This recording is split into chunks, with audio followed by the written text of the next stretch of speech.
काफ़ी सारे बच्चे जब यूपी स्कॉलरशिप 2025-26 का नया स्टेटस चेक कर रहे हैं, तो उनके सामने वी आर सॉरी की समस्या आ रही है। तो ये समस्या आपकी क्यों आ रही है और आपको स्टेटस चेक कैसे करना है, इस वीडियो में इसी के बारे में बात करने वाले हैं। तो सबसे पहले तो सभी स्टूडेंट्स से रिक्वेस्ट है कि स्कॉलरशिप की अपडेट्स के लिए आप सभी स्टूडेंट चैनल को सब्सक्राइब करके बेल आइकन को प्रेस करके ऑल पे क्लिक कर लेंगे और टेलीग्राम चैनल को ज्वाइन कर लेंगे। देखिए, स्कॉलरशिप का नया स्टेटस चेक करने के लिए सबसे पहला काम आपको क्या करना है, गूगल में जाकर के यूपी स्कॉलरशिप सर्च करना है।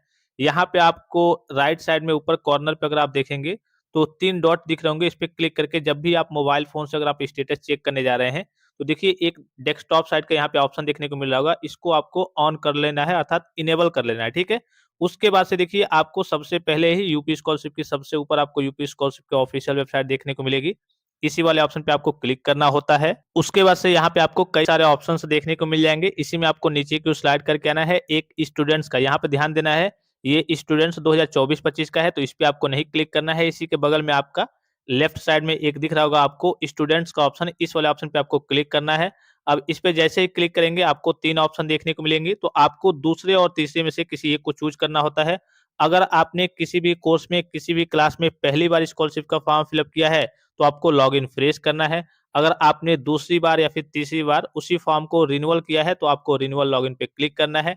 जैसे कोई 9 का बच्चा है या फिर 11 का बच्चा है, तो उसको क्या करना है, लॉगिन फ्रेश करना है। अर्थात या फिर ऐसे कहिए कि कोई बच्चा बीए के फर्स्ट ईयर में एडमिशन लिया है या फिर कहिए कि यूजी, पीजी और डिप्लोमा का कोई भी कोर्स हो गया, उसने फर्स्ट ईयर में एडमिशन लिया है, पहली बार स्कॉलरशिप का फॉर्म फिल अप किया है, तो लॉगिन फ्रेश करना है।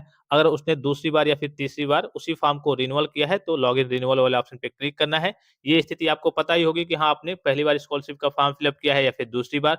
दूसरी बार जब भी किसी क्लास में, किसी भी कोर्स में आप स्कॉलरशिप का फॉर्म फिल अप करते हैं, तो आपका क्या होता है, रिन्यूअल होता है। पहली बार आपका फ्रेश माना जाता है। तो आपका जो भी होगा रिन्यूअल या फिर फ्रेश, उस पे थोड़ी देर आपको क्लिक किए रहना है। इस व्हाइट वाले पोर्शन को छोड़ करके कहीं साइड में आपको क्लिक कर देना है। फिर 4 ऑप्शन देखने को मिलेंगे, तो इसमें जो पहला ऑप्शन दिख रहा होगा प्री मैट्रिक स्टूडेंट्स, वो कक्षा 9 और 10 के बच्चों के लिए है। दूसरा पोस्ट मैट्रिक स्टूडेंट्स, ये कक्षा 11 और 12 के बच्चों के लिए है। तीसरा post matric other than inter students, ये कक्षा 9, 10, 11, 12 को छोड़ करके इससे ऊपर की जितनी भी पढ़ाई होती है, जितने भी कोर्स होते हैं, जैसे यूजी, पीजी, डिप्लोमा के अर्थात ऐसे कह लीजिए BA, BSc, MA, MSc, BCom, MCom, DElEd, ITI, polytechnic, BTech, BEd, nursing, BCA, MCA, DElEd, जितने भी कोर्स हो गए, उन सब के लिए तीसरा ऑप्शन होता है और चौथा ऑप्शन भी पोस्ट मैट्रिक के बच्चों के लिए होता है, लेकिन अदर स्टेट वाले बच्चों के लिए होता है। तो आपका जो भी होगा उसको आपको सिलेक्ट कर लेना है। जैसे मैं post matric other than inter के बच्चों का चेक कर रहा हूँ और रिन्यूअल के बच्चों का चेक कर रहा हूँ, तो मैं यहाँ पे आपका क्लिक कर दे रहा हूँ। आपका जो भी होगा उस हिसाब से आपको सिलेक्ट कर लेना है। उसके बाद से यहाँ पे देखिए 2025-26 का ऑप्शन आपको देखने को मिल जाएगा। इसके बाद से तीसरे ऑप्शन से आपको फिलअप करना होता है। यहाँ से आपको स्कॉलरशिप का रजिस्ट्रेशन नंबर फिलअप करना है यहाँ पे। फिर यहाँ पे आपको ओटीआर नंबर फिलअप करना है। रजिस्ट्रेशन नंबर, ओटीआर नंबर आपके फाइनल प्रिंट पे जो आपका फॉर्म निकाला होगा आपने, फाइनल प्रिंट आउट रखा होगा, उसी पे आपको देखने को मिल जाएँगी। पासवर्ड आपने जो बनाया होगा या फिर साइबर कैफे से आपने मान लीजिए कि फॉर्म को फिलअप कराया होगा, तो उसने पासवर्ड आपके पेज पे लिख करके दिया होगा, वो पासवर्ड आपको यहाँ पे फिलअप करना है और इस कैप्चा को आपको यहाँ पे फिलअप करके और सबमिट पे क्लिक करना है। मान लीजिए कि आपको पासवर्ड और ओटीआर नहीं मालूम है, तो यहाँ पे ऑप्शन भी देखने को मिल जाएगा, फॉरगॉट ओटीआर और यहाँ पे फॉरगॉट पासवर्ड का। आप ओटीआर और पासवर्ड को यहाँ पे क्लिक करके प्राप्त भी कर सकते हैं। बड़ा ही सिंपल सा प्रोसीजर होता है। मोबाइल नंबर यहाँ से आपसे माँगा जाएगा और यहाँ पे जैसे क्लिक करेंगे पासवर्ड के लिए, तो बेसिक आपके हाई स्कूल के आपके नाम और एप्लीकेशन नंबर और हाई स्कूल के डिटेल्स वगैरह माँगे जाएँगे और आपको अपना पासवर्ड देखने को मिल जाएगा, ठीक है? तो चलिए सारी चीज़ों को फिल अप करके फिर मैं आगे की ओर प्रोसीड करके सबमिट पे क्लिक करके आगे की ओर प्रोसीड करके आपको दिखाता हूँ। अब देखिए फाइनली सारी चीज़ों को फिल अप किया जा चुका है। यहाँ पे सबमिट वाले ऑप्शन पे आपको क्लिक कर देना है। जैसे इस पे क्लिक करेंगे, अगर आपने सही तरीके से डिटेल्स को फिल अप किया होगा, तो आपका फॉर्म क्या हो जाएगा, लॉगिन हो जाएगा। यहाँ पे दिख रहा होगा आपको 2025-26 का फॉर्म है और रिन्यूअल अर्थात नवीनीकरण का फॉर्म है। यहाँ पे आपको 3 समांतर रेखाएँ, 3 पैरेलल लाइन दिख रही होंगी आपका लेफ्ट साइड में कॉर्नर पे, इसी वाले ऑप्शन पे आपको क्लिक करना है और इसी में आपको सबसे नीचे की ओर स्लाइड करके आना है। कहाँ पे आना है? सबसे नीचे की ओर आपको स्लाइड करके आना है। इसी में आपको एक ऑप्शन देखने को मिल जाएगा, देखिए ओटीआर का करेक्शन का भी ऑप्शन आया था, मैंने आपको बताया भी था। इसी में सबसे नीचे की ओर आएँगे तो एक ऑप्शन आपको देखने को मिल रहा होगा, यहाँ पे देखिए कि चेक करंट स्टेटस, ठीक है? इसी वाला ऑप्शन पे क्या करना है, चेक करंट स्टेटस वाले ऑप्शन पे क्या कर देना है, आपको क्लिक कर देना है। यहाँ पे आपको दिख रहा होगा चेक करंट स्टेटस, इसी वाले ऑप्शन पे क्या करना है, आपको क्लिक कर देना है। जैसे इस पे क्लिक करेंगे, आपको अपना स्टेटस देखने को मिल जाएगा।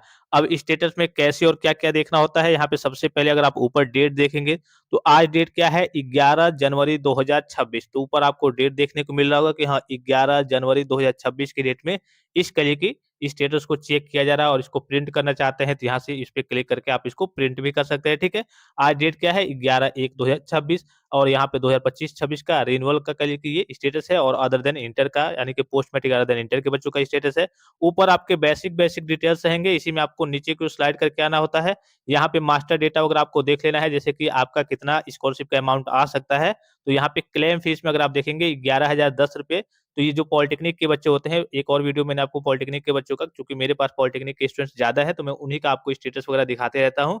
तो 11,010 रुपए आपके पॉलिटेक्निक के बच्चों का आता है। जो ग्रेजुएशन के कोर्स वगैरह करते हैं, बीए वगैरह, उनका अप्रोक्सीमेटली 6 से लेकर के 8,000 के आसपास उनका स्कॉलरशिप का अमाउंट वगैरह देखने को मिलता है। तो यहाँ पे जितना आपका क्लेम किया गया होता है, ठीक है, उसी के आसपास आपको अपना स्कॉलरशिप कुछ आगे पीछे, जैसे पॉलिटेक्निक के बच्चों की बात करें तो इनका 11,010 रुपए दिख रहा है। बहुत सारे बच्चों का 12,000 आता है, बहुत सारे बच्चों का 12,500 आता है, क्योंकि हॉस्टल की फीस वगैरह और भी कई सारे फीस वगैरह कभी-कभी ऐड होकर के एक्स्ट्रा फीस आती है और कई सारे बच्चों का 11,010 रुपए ही आता है, ठीक है। तो थोड़ा बहुत अप डाउन आपको अमाउंट वगैरह देखने को मिलता है। अब मेन आपका होता है, ये तो चलिए आपके कॉलेज लेवल का काम है, कॉलेज से वेरीफाई करके सारी चीजें भेजी जाती हैं। यहाँ से आपको अपने फॉर्म का स्टेटस देखना होता है। देखिए एप्लीकेशन फॉर्म स्टेटस, अब यहाँ पे आपको देखना होता है यहाँ से तीसरे वाले ऑप्शन से कि हाँ आपने फाइनल सबमिशन कब किया था। तो देखिए आप इनका कंप्लीट हो गया, ठीक है। तो आपका जिस भी डेट में आपने फाइनल सबमिशन किया होगा वो डेट आपको देखने को मिल जाएगा। और आपका स्टेटस एट इंस्टीट्यूशन लेवल यहाँ पे आपको दिख रहा होगा फॉरवर्डेड, अर्थात फॉरवर्ड कर दिया गया है। तो इससे पहले पहले आप जैसे ही कॉलेज में अपने डॉक्यूमेंट्स को जमा करते हैं, फॉर्म को जमा करते हैं, फॉर्म फिलअप करके, तो पहले आपका वेरीफाई होता है। वेरीफाई के बाद से पहले आपका हो सकता है कि यहाँ पे वेरीफाइड दिखा रहा होगा। वेरीफाइड के बाद से जैसे वेरीफाइड करके आपके कॉलेज से फॉर्म को फॉरवर्ड कर दिया जाता है, भेज दिया जाता है एक तरीके से समाज कल्याण विभाग को, तब यहाँ पे आपका फॉरवर्ड दिखाने लगेगा। अब फॉरवर्ड के बाद से आपके इसके वेरिफिकेशन का काम चलेगा, इसके वेरिफिकेशन का धीरे-धीरे, और लास्ट में जो 8वां वाला ऑप्शन है मेन वेरिफिकेशन, आपका यहाँ से दिखा देगा स्टेटस में कि हाँ आपका फॉर्म फुल्ली तरीके से वेरीफाइड हो गया है, कोई समस्या नहीं है। और नीचे आपको गत वर्ष के प्राप्तांक, पूर्णांक और अटेंडेंस का परसेंटेज देख लेना है। 75% या फिर इससे ऊपर रहना चाहिए। अगर आपका 74.9 भी रहता है या फिर उससे नीचे रहता है तो इस केस में डायरेक्टली आपका फॉर्म क्या हो जाएगा, रिजेक्ट हो जाएगा, ठीक है। तो इस तरीके से आपको अपना स्टेटस चेक करना है। अब वी आर सॉरी की समस्या की बात करें तो काफी सारे बच्चों का अभी फिलहाल में देखेंगे अगर आप, तो वी आर सॉरी की समस्या उनकी देखने को मिल रही है। तो उनका स्टेटस अभी अपग्रेडेशन का काम चल रहा है, उनके स्टेटस को अपडेट किया जा रहा है।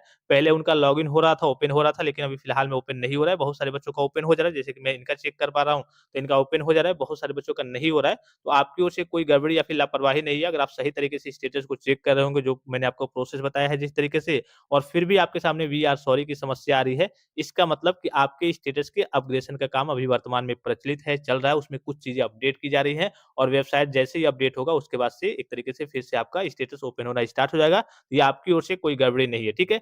कई बार आपने देखा भी होगा कि वेबसाइट में भी प्रॉब्लम रहती है, समस्या रहती है, तो कुछ बच्चों को ओपन नहीं होता है, कभी-कभी तो सभी बच्चों को ओपन नहीं होता है। लेकिन यहाँ पे ओपन हो रहा है, तो आपका अगर जो भी कोर्स होगा, क्लास होगा, कैटेगरी होगी, तो आपके स्टेटस के अपग्रेडेशन का काम अभी वर्तमान में प्रचलित है, चल रहा है। बहुत सारे बच्चों का स्टेटस अपडेट भी हो रहा है, जिसके चलते आपके कोर्स का या फिर आपके कैटेगरी का स्टेटस वगैरह कई सारे बच्चों का नहीं दिखा रहा है। तो आपका भी जल्द ही अपडेट हो जाएगा, आपको निश्चिंत रहना है, घबराने की जरूरत नहीं है। और जैसे ही अपडेट होता है, यहाँ से आपको जानकारी मिल जाएगी। तो आई होप कि ये वीडियो आपको काफी ज्यादा हेल्पफुल और इन्फॉर्मेटिव लगा होगा। फिलहाल इस वीडियो में इतना ही, इजाजत दीजिए, धन्यवाद, थैंक्स फॉर वॉचिंग, मिलते हैं नेक्स्ट वीडियो में।